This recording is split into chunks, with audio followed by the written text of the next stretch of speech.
In the summer of 2014, a great storm beset the small town of Shaftesbury, England.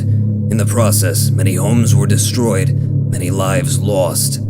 Perhaps, though, the greatest loss of this storm was the loss of episodes 21 and 22 of Ronin Pawn's HEDKiLL. The commentary track was destroyed due to water damage. The video recording, however, remains, and today we review that video. Commentary by Dr. Thaddeus Calhoun, PhD, Ronin Pawnery. Yes, so here we have the Ronin Pawn, beginning episode 21 of HEDKiLL, much as he did the others. Hello, I am the Ronin Pawn, this is HEDKiLL, welcome back. An introduction we are well familiar with from the Ronin Pawn at this point. Has himself a bite of steak, refill the old hunger bar, and heads forward into the fortress, immediately assailed by this ghast. On the way to this particular nether fortress, the Ronin Pawn already fought a number of ghasts, and so has very little difficulty in sending this fireball right up the ghast rectum, giving him a bit of a prostate issue. I remember an interview after the fact, the Ronin Pawn telling me this particular lava fall was absolutely terrifying for him. He commented every time he passed between those bits of lava, he felt as though his shoulders were aflame. I always thought that was quaint of him. Here he has encountered a wither skeleton, which he will brush off the edge of the bridge and put out a bit of fire and begin his assail, his attack upon the blaze spawner, which we see just ahead now. Ronin Pawn's goal at this point, of course, is to farm blazes with the idea of gathering their rods towards the purpose of opening the portal to the end.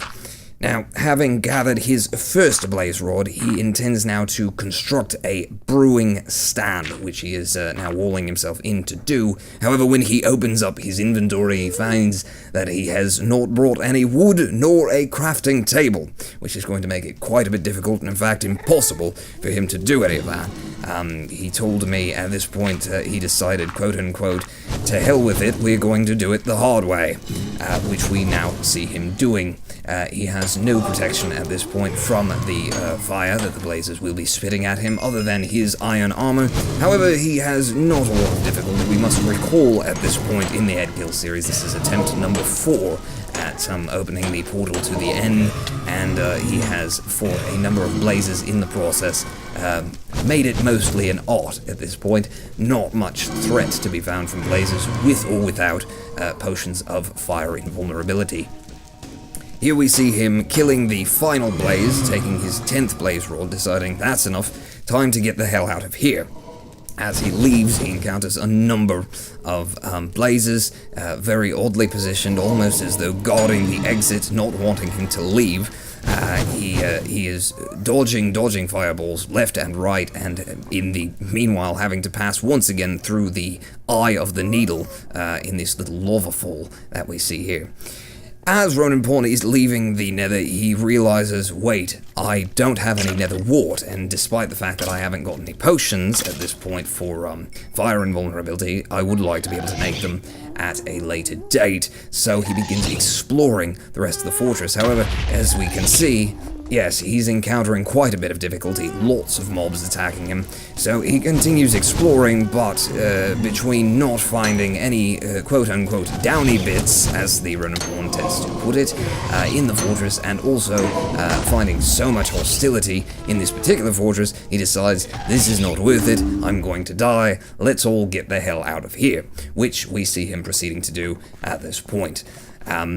Shortly in the video, we will see the Ronin Pawn acting very much like the Ronin Pawn that we know, becoming distracted on his way back to the nether portal by a bit of a magma cube, which he, for no purpose and to no gain and no end, decides, he told me, quote-unquote, to make it rain cubes. So here we see him making it rain cubes.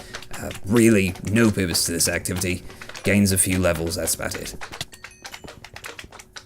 Last thing before he leaves, felt it necessary to point out how much this torch appeared like an erect penis.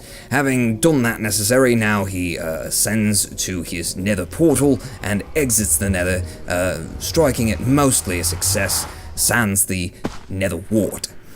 We see him now arriving back at Slender House, Triumphant, he will deliver his goods to his chest and carry on.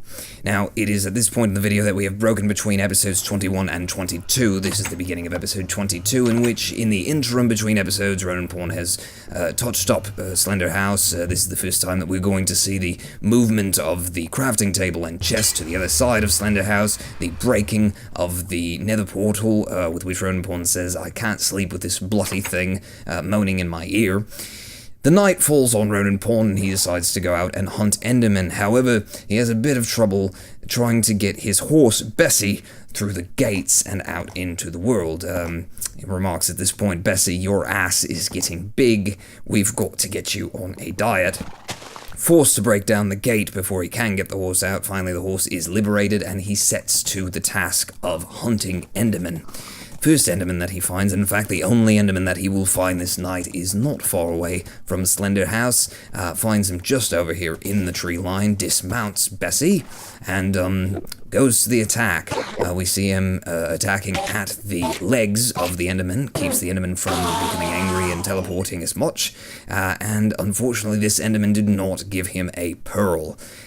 He spent the rest of the night futilely searching for Endermen, and in the end found himself incredibly lost. So he and Bessie were stranded more or less in the world, trying to find their way back to Slender House. And here we see, as Ronin Pawn got rather frustrated, he stopped caring for his animal, and the horse taking quite a bit of damage. He decided the horse may just decide not to be my friend anymore. I better get myself a puppy, which he does. Finds a wolf pack here, claims his first dog, says, "Okay, wonderful, wouldn't it be nice to have two?" Goes over here, tries to collect this puppy as well with his last bone, and as we can see, the dog does refuse him, at which point Ronin Pawn punches the dog in the face. He's only got 4 ticks of health, and finds himself being attacked from behind. This is the first time that Ronin Pawn realizes that wolves hunt in packs and protect one another. He retires to the mount of his saddle and allows his dog to ostensibly murder the rest of its own pack. Eventually, the Ronin Pawn and Bessie did indeed find their way back to Slender House, successfully returning. He puts the horse away, repairs his gate, gives the dog a good petting, and heads round back of Slender House to collect the sugarcane that he had planted earlier, with the idea of making some books. He makes some books in order to make a crafting table, an enchantment table. Having made the enchantment table, he touches it up with a bit of a bookshelf, giving the enchantment table a bit more power. Decides this would be a good time to have a diamond sword, gets that done, and then enchants the diamond sword, rolling a number of times in order to get the best enchantment that he can out of this small setup. Eventually finds a level 9 enchantment and gives it a go, finding a very fortunate stroke of luck, gets sharpness knockback and fire aspect 1. Fire aspect being the ability to set your enemies on fire, also having the effect of killing and cooking animals at the same time. Very, very useful. Here we see the Ronin Pawn just testing out his lovely new sword, setting a creeper on fire, having a bit of fun there. That pretty much wraps up the episodes HEDKiLL 21 and 22. Here we see the Ronin Pawn giving his outro, customary. I believe he says something along the lines of, "This has been HEDKiLL. I'll see you next time. Pawn out."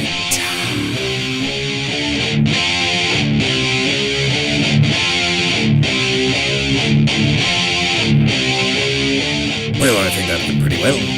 Where do I go to have my checks?